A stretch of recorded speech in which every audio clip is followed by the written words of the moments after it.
Olá, amigos. Que a paz do Mestre Jesus envolva a todos nós quando iniciamos mais uma preleção do Centro Espírita Allan Kardec de Campinas. E como sempre fazemos quando iniciamos uma tarefa no ambiente espírita, nós vamos fazer uma pequena prece para harmonizar o nosso ambiente fluídico.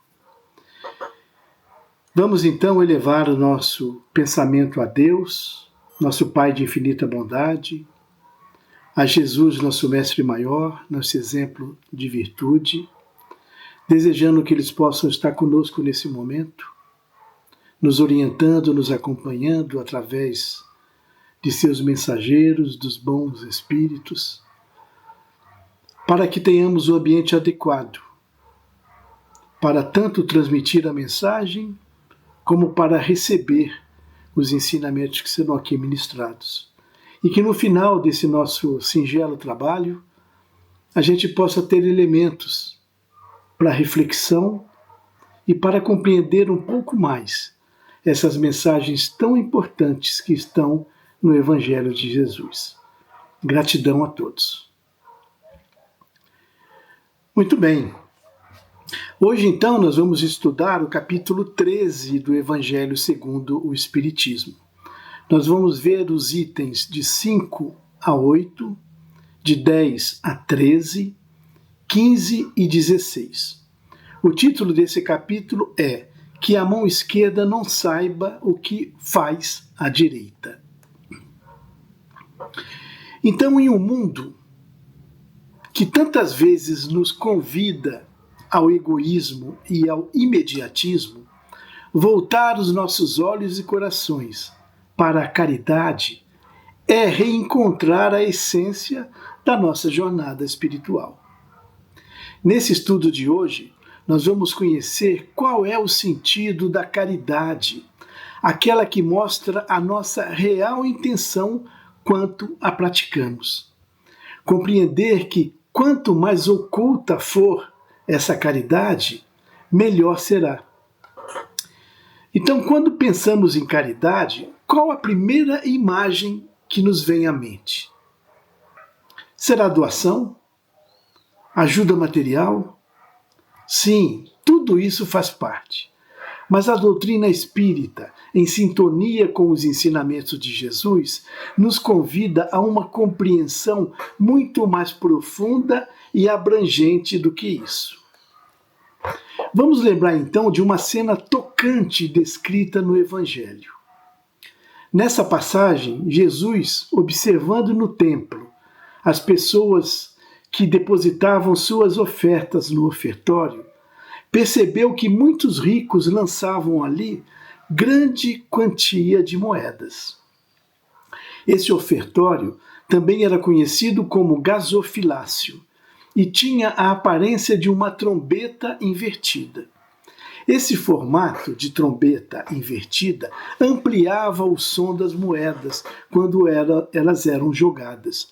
Como os ricos depositavam grande quantia, dá para imaginar que essa doação fazia um grande barulho. Então surge uma mulher de aparência muito pobre. Era uma pobre viúva que depositava apenas 2 pequenas moedas de baixo valor. Jesus, que não perdia nenhuma oportunidade para ensinar, imediatamente chama os seus discípulos e lhes fala de uma maneira direta e profunda. Jesus diz: Em verdade vos digo que esta pobre viúva deu muito mais do que todos os outros que antes puseram suas ofertas, pois todos os outros deram o que não lhes faltava, o que estava sobrando, mas essa pobre senhora deu aquilo que ela iria usar, deu mesmo tudo o que tinha até para o seu próprio sustento. Aqui está o primeiro grande ensinamento para a gente refletir. Para Deus, o valor da caridade não está na quantidade doada, mas no sacrifício, na privação que aquela dádiva representa. O óbolo do pobre que se priva, do necessário, pesa muito mais na balança de Deus do que o ouro do rico, que dá sem se privar de coisa alguma. E esse conhecimento nos consola e nos estimula. Mesmo que a gente não tenha muito para dispor, um pequeno esforço, uma pequena renúncia pelo amor ao próximo tem um imenso, um enorme valor espiritual. Muitos dizem: olha, eu sou pobre, não posso fazer caridade. Será que é só com dinheiro que a gente pode praticar a caridade? A resposta a essa pergunta seria um sonoro não. Um bom espírito nos afirma que existem mais de 1000 maneiras para se fazer caridade. Então vamos conhecer apenas 3 delas, que talvez sejam as que estejam mais próximas de nós. Primeiro, caridade por pensamento. É estranho a gente pensar que possa fazer uma caridade por pensamento, né? E como poderia ser a caridade por pensamento? Orando pelos que sofrem, pelos que partem sem amparo, sem ter conhecimento, por exemplo, da existência do plano espiritual. Uma prece sincera, feita de coração, os alivia. Essa é apenas uma maneira. Segunda maneira, caridade por palavras, oferecendo bons conselhos aos que estão em desespero, às vezes ouvindo a pessoa que quer falar. Mas quando puder, conte a eles como, por exemplo, o Espiritismo mudou a sua vida e pode também mudar a vida dele. Ofereça palavras de incentivo, de motivação, de esperança, palavras de consolo. E a terceira forma seria caridade por ações. Aqui as possibilidades são imensas. Podemos dispor do nosso trabalho, do nosso tempo, do nosso repouso, do nosso desejo, da nossa vontade. Não há limites para que a gente possa fazer caridade por ação. Podemos dar uma parte de tudo isso ao próximo. A pobre operária pode usar o seu tempo livre para fazer trabalhos manuais, vendendo o produto para auxiliar nas campanhas de promoção social. A mulher rica, em vez de usar todo o tempo para o lazer, pode usar as suas mãos para confeccionar roupas para os necessitados. Os artistas, intelectuais, todos podem consagrar o produto do seu gênio, da sua expertise, expertise e talento, em auxílio daquele que precisa.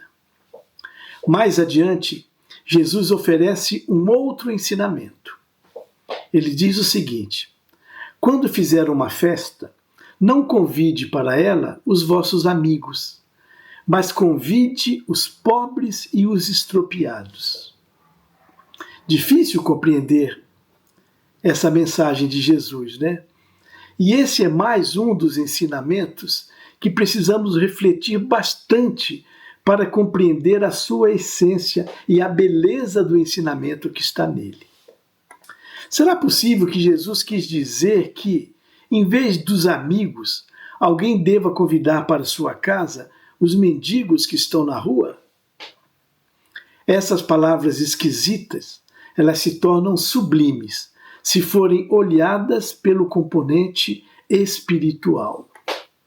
O conteúdo do seu pensamento seria mais ou menos assim: se praticareis esse ensinamento, sereis felizes, porque essas pessoas nunca terão os meios para retribuir o convite que você os fez. Ou seja, quando fizer o bem, não espere nenhuma retribuição, mas faça o bem tão somente pela satisfação de o praticar, nada querendo em troca. Faça pela satisfação de fazer. Os pobres e necessitados que a gente viu nessa passagem são todos aqueles que não têm condições de retribuir o nosso convite, retribuir a nossa doação, a nossa atenção. Então, segundo esse raciocínio, Melhor seria que aquele que recebe uma caridade, aquele que foi agraciado, né, com uma ajuda, não agradecesse o benefício recebido, fosse simplesmente embora? Será que é isso? Totalmente errado pensar dessa forma, porque a gratidão ela é sempre justa e bem-vinda, e além disso, a gratidão revela uma elevação espiritual. O que Jesus quis ressaltar é que a retribuição ou o agradecimento não devem ser a primeira intenção a nos despertar os impulsos para a prática do bem. Se a gente pudesse resumir isso, seria algo assim: seja bom, seja caridoso, ame indistintamente, nunca se esqueça que no quesito dos caminhos para a evolução espiritual, a caridade e o amor estão em primeiro lugar. Quanto à caridade material, existe uma pequena história que permite que a gente reflita de uma forma bem interessante sobre esse assunto. A história é a seguinte: 2 homens acabaram de morrer. Deus então disse: enquanto esses 2 homens viveram, eles colocaram em sacos diferentes as suas boas ações, para que quando morressem, elas pudessem ser avaliadas, ser pesadas. Quando eles chegaram aos últimos momentos da sua vida, Deus pediu que lhe trouxessem os 2 sacos. Um estava cheio, volumoso, e nele se ouvia o som do metal que o enchia. O outro era pequeno e tão vazio que mal se podia ver as moedas que estavam dentro dele. Este é o meu, disse um, estou reconhecendo o saco. Fui rico e dei muito dinheiro. Este é o meu, disse o outro. Eu fui pobre e quase nada tinha para repartir. Ora, mas que surpresa! Colocados os 2 sacos nos pratos da balança, o mais volumoso, aquele que estava cheio, se mostrou mais leve, enquanto que o mais vazio, que estava bem miudinho, se mostrou mais pesado, tanto que elevou muito o prato do saco mais volumoso. Deus então disse ao rico: você deu muito, isso é verdade, mas deu por ostentação, alimentando o seu orgulho. E você deu tudo aquilo que lhe estava sobrando. Depois disse ao pobre: você deu pouco, porque pouco você tinha. Mas cada uma das moedas que estão nesta balança representa uma necessidade, uma privação que você mesmo te colocou. E com isso, você não deu esmola, mas você praticou a verdadeira caridade, que tem muito mais valor. Você fez a caridade de uma forma natural, foi indulgente, não julgou o teu semelhante. Ao contrário, todas as suas ações revelaram o seu bom caráter. Venha para cá e receba a tua recompensa. Deus, então, fez a meritocracia para aquele que doou menos, mas doou com sentimento, com privação e com objetivo. Então, amigos, fica claro que existem muitas maneiras para se fazer a caridade. Ela pode ser feita com ou sem dinheiro. Ela pode ser feita pelo rico e pelo pobre, e por qualquer um. Seja qual for a classe social, sempre vai existir uma coisa que poderemos dividir e poderemos compartilhar com aquele que menos tem. Você pode até pensar que vai dividir aquilo que é seu, se você agir dessa forma, e que os seus tesouros ficarão menores. Mas, na verdade, os seus tesouros no céu ficarão maiores. Lá você poderá colher multiplicado por 100 o que tiver semeado em benefícios dos pobres aqui deste mundo. Quem nos diz isso é um espírito chamado João, que se manifestou na cidade de Bordeaux na França, em 1861, durante o período da codificação espírita. Então, para finalizar esse nosso breve encontro, eu convido a todos para que se motivem a ler o capítulo 13 do Evangelho segundo o Espiritismo. Ali vocês vão encontrar tudo isso que eu falei, mas de uma forma muito mais completa, muito mais bonita, que vai nos permitir caminhar, talvez, até por outra linha de raciocínio.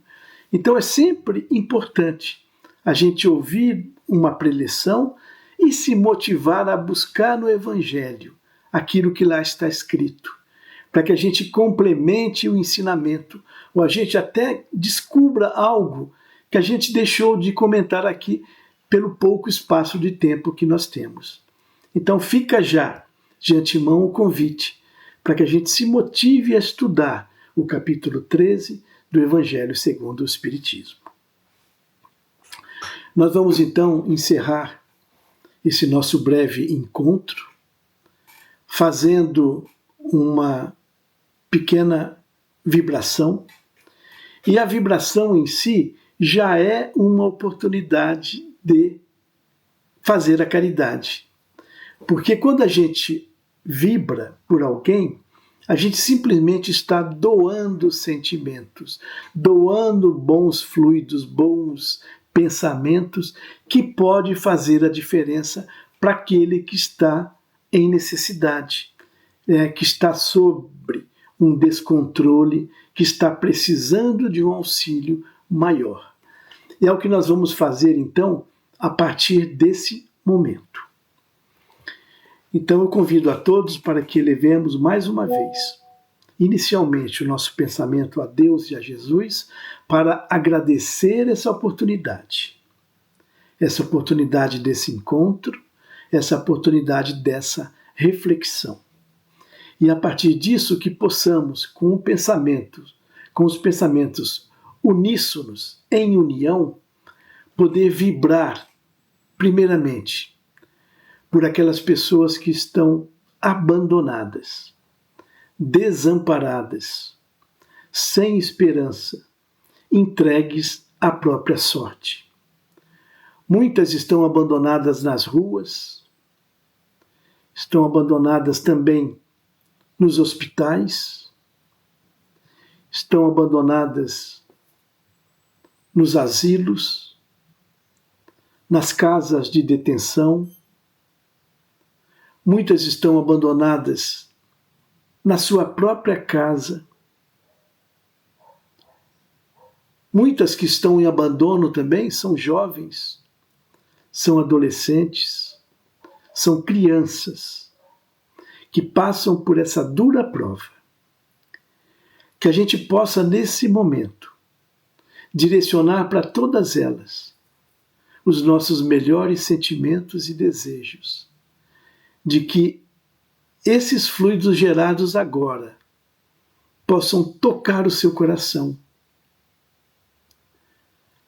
Entendemos que às vezes, ou na maioria dos casos, não trará a solução para o problema, mas que possa trazer a modificação do pensamento, para que elas passem a atuar de uma forma mais proativa, buscando a solução do problema, às vezes por si mesma, revendo conceitos, posições, escolhas. Que esses fluidos possam trazer a harmonização fluídica para essas pessoas, para que elas possam organizar os pensamentos, da mesma forma que esses fluidos possam tocar o coração daquelas pessoas que já estão em condições de praticar uma caridade por ação, usando aquilo que tiver sobre suas possibilidades para tirar essas pessoas dessa condição, fazendo com que se melhorem, que tenham momentos felizes, que busquem a felicidade.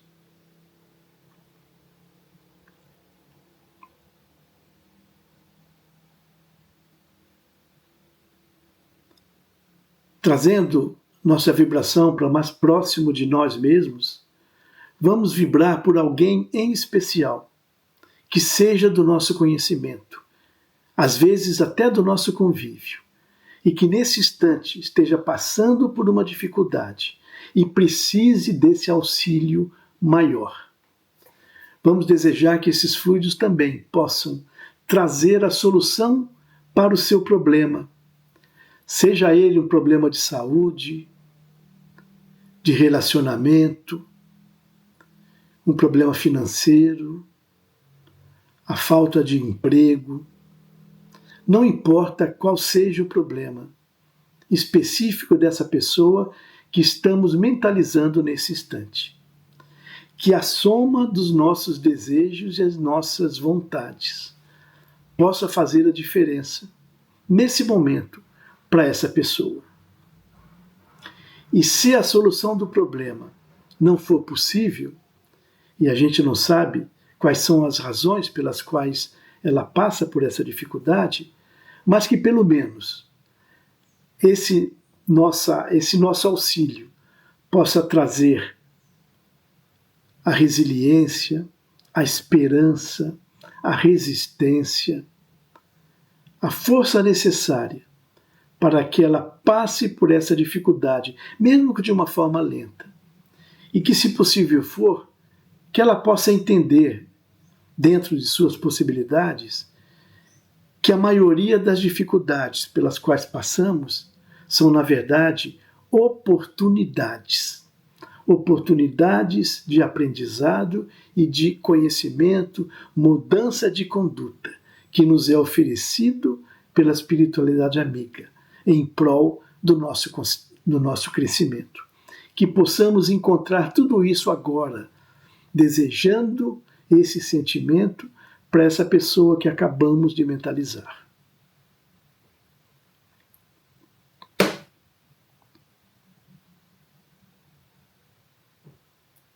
E por fim, vibremos uns pelos outros, por nós mesmos, para que esse desejo da busca do conhecimento espiritual continue sempre acesa, que essa chama continue sempre acesa dentro do nosso coração.